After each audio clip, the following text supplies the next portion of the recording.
लोग ये press conference के माध्यम से सरकार को बताना चाहते हैं। यदि ऐसा नहीं होगा तो नैतिक पार्टी जो है जाति जनगणना का बहिष्कार करेगी। क्लैरिटी के आधार पर हर जाति में मालूम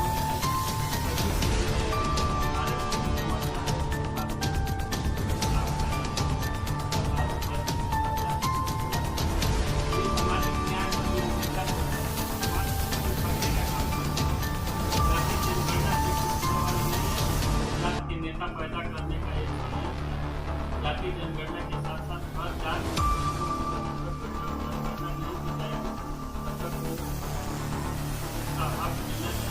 नहीं मिलेगा। पार्टी ये चाहती है कि जाति जो है आवंटन किया ताकि आरक्षण की जो मूल मंशा है लोक कल्याण को पूरा किया जाए। जाति व्यवस्था से हजारों साल भी अगर ये आरक्षण चलेगा तो आरक्षण की समस्या है पूरा नहीं होता है। आरक्षण का पहले जाति आधार आरक्षण है, उसमें लोग आरक्षण पाके मुख्यमंत्री, रक्षा मंत्री, प्रधानमंत्री तक पहुँच जा रहे हैं और उसके बाद भी उसको नहीं छोड़ रहे हैं। क्या करें? नहीं तो ये होना चाहिए ना, आरक्षण का जो एक बार लाभ पा चुका उसको आरक्षण नहीं मिलना चाहिए।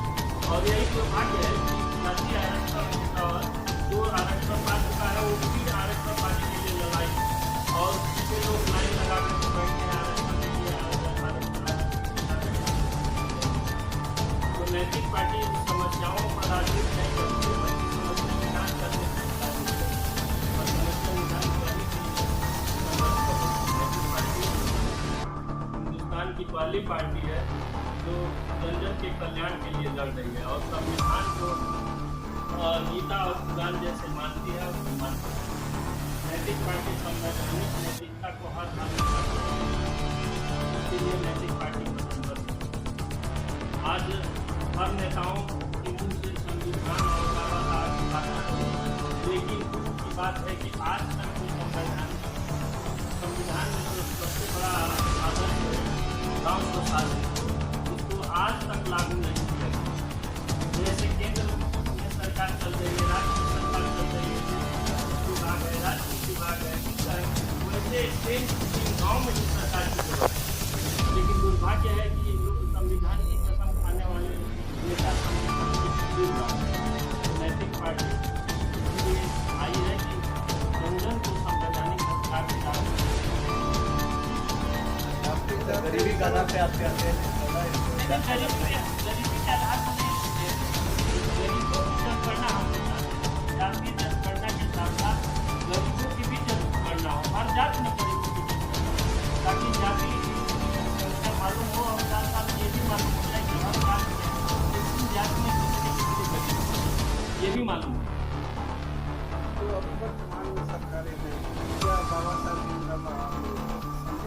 संविधान के अनुसार कार्य नहीं, संविधान के अनुसार जो संविधान में मूल अधिकार दिया गया तो संविधान का सबसे बड़ा आदर्श है कि गांव को शासित हो।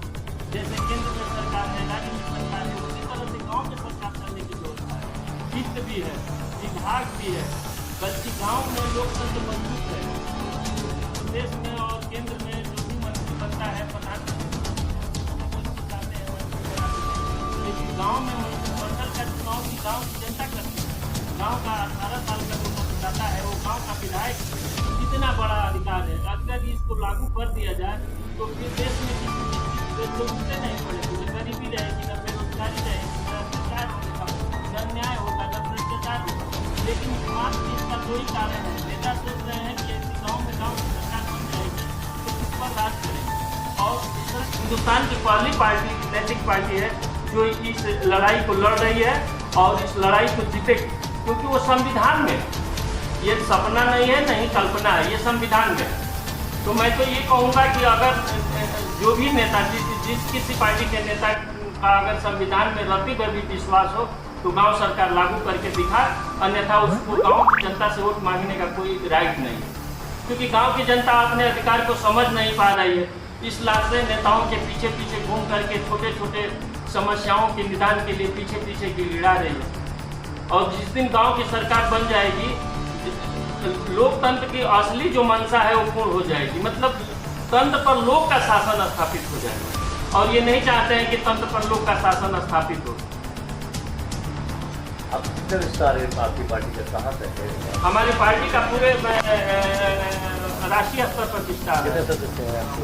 हाँ सदस्य कितने हैं? हाँ, फिर आपकी पार्टी में कितने सदस्य हैं? जिले में है कि प्रदेश में? जिले में बताइए। जिले में हमारे पार्टी के 300 लोग हैं, पदाधिकारी से लेकर के सदस्य तक। अभी फिलहाल जो कार्यकारिणी में है सब